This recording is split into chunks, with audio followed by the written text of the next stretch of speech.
how to move Fortnite from C drive to D drive or vice versa. So hey guys, welcome to this tutorial. In this tutorial, I'll guide you through the exact steps on how you can move your Fortnite application, including its data from one drive to another one.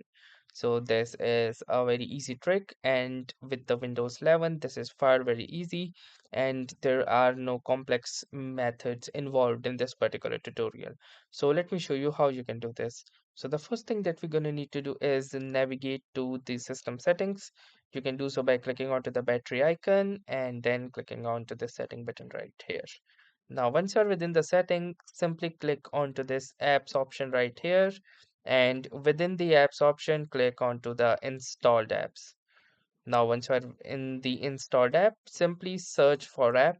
And here you will need to type in Fortnite.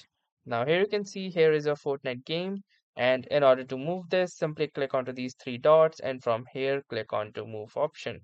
And since currently it is installed in my D drive, I can easily select the drive in which I want to move it. So currently if it is installed in my D drive, I will simply choose the C option and click onto this move button, or vice versa. If it is installed in my C drive, I click onto the move button, and from here I will choose the D drive and then click onto the move button, and the application will be successfully moved. So that was all for this tutorial. Thanks for watching and have a nice day.